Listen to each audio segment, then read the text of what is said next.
are the chapter tasks for December and January. So one of the first things to do in December and January is to start thinking about selection. And you have to get your selection committees together, figure out who's going to be on each committee, one for Village, one for Interchange, one for Step Up, one for JCs maybe, and recruit all those people that will do selection. We have a lot of selection tools on CISV Central, including interview questions, selection forms, evaluation forms for candidates for the different programs for both Village, Step Up, Junior Counselor, and the like.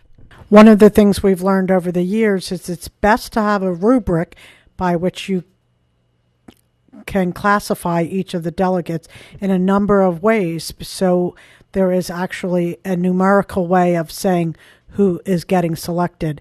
And if you have a lot of candidates up for the same position, you have a real way of saying why one was selected over another, instead of it just be a personal opinion, which can get people in the chapter in a lot of trouble. Selection is also a great time to interview parents of the delegates that you're, the kids that you're interviewing for selection. And that's the same time that you can talk to them once again about their volunteer, opportunities in the chapter. And, it's a really good time to say, especially with new people coming in and applying for summer programming, find out what the parents do, what they're good at, what their hobbies are, so that they can volunteer in the chapter doing something they do well, something they like to do. So different chapters do selection in different ways. And some of the bigger chapters that have multiple summer programs that they're sending kids out to, have to do it over more than just an afternoon or an evening. They do it over 1, 2, 3 overnights, broken down into Village overnights and Step Up overnights. Interchange kids are in there. JCs are in there, with lots of volunteers to do the interviewing. The way we do it in Jacksonville is we schedule interviews through Sign Up Genius, so that we know, the parents can sign up for a time, and we interview all the parents, we interview all the kids. We do Village one night on an overnight, and then we do the other programs, the older programs, a different night. We do an overnight. I think it's our way of making sure the kids can spend the night without their parents. At least it's a good way to have them for a long period of time and kind of get to see them. And, we have JBers come in and run activities that are planned with them, and they get to see kind of, what it's like to be a little day at a village type thing. But we also have people evaluating the kids also. Typically, we get former leaders to come and help run the activities and to be the eyes of, like the selection eyes for the kids actually participating in the activities. One of the things that I think most chapters do, but just a reminder, that the people who are doing the interviews should not have a child who is trying out to be who is being interviewed to be selected for that particular program.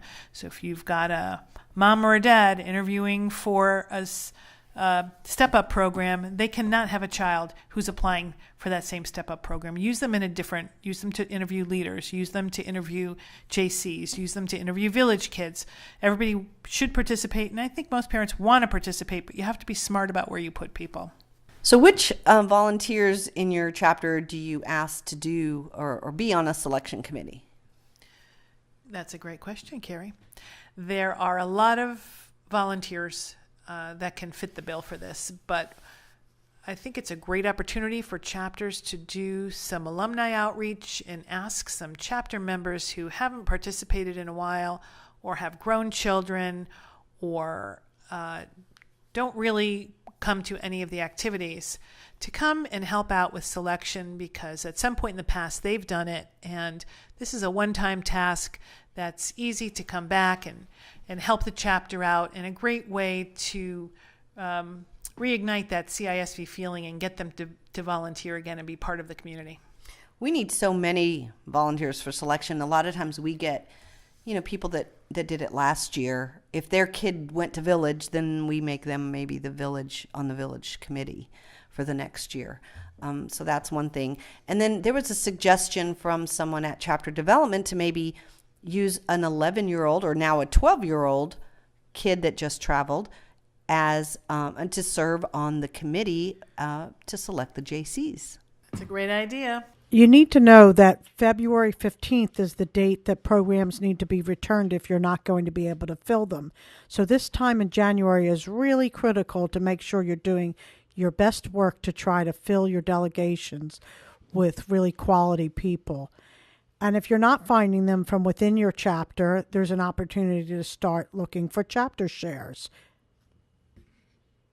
Chapter shares is an opportunity for you to reach out to chapters, ideally that are reasonably close by, but even if they're not, the rules of chapter sharing, which are also up on CISV Central, say that you need to put together a delegation that has a leader coming from your chapter and at least half of the delegates coming from your chapter. And then you can get the other half of delegates from other chapters. And you'd be surprised, there's a lot of chapters that have an extra girl or an extra boy that they can't use in their own delegation, but they're really a good candidate and they are looking for an opportunity, and these shares will work out. This is also a time to be continuing to look for staff if you're hosting a program. So, in addition to recruiting for leaders, be sure that you're recruiting for staff. And if you're planning on having international staff, it's also a good time to start advertising for international staff. And we can advise you how to do that on CISV Central. So January is when you really need to get going with whatever program you're hosting for the summer. This is when you need to get your committees together and have some planning meetings and get committee chairs. Know who your host family, person's going to be, or maybe two people. They're going to, figure out who all the families they've got to get together, especially if you're doing a village. That's a lot of families. So that's a job all in itself. People going out and recruiting, soliciting for food for your camp, things like that. So you've got to get all those committees together in January and get people going. So you want to keep all of the other things that we spoke about in August and September going as well, like that you're keeping to your communications plan and you're keeping to your fundraising plan. From an operational standpoint, the audit is coming up, and the chapter treasurer needs to be collecting the information that's being requested for the chapter audit. Yeah, so an audit is more than just, usually it's your treasurer who does it, but it's more than just about the dollars and cents. It includes the minutes of every meeting. So just make sure that you have those recorded and saved in some type of a chapter Google Drive or however you save them, so that the treasurer has access to them and can put it all together and send it off to the national treasurer. So if your chapter is planning to do a Mosaic, there's no one particular time to be planning or executing it. So this is something to think about at every time of year. JB activities need to be ongoing throughout the year. So make sure that they are happening.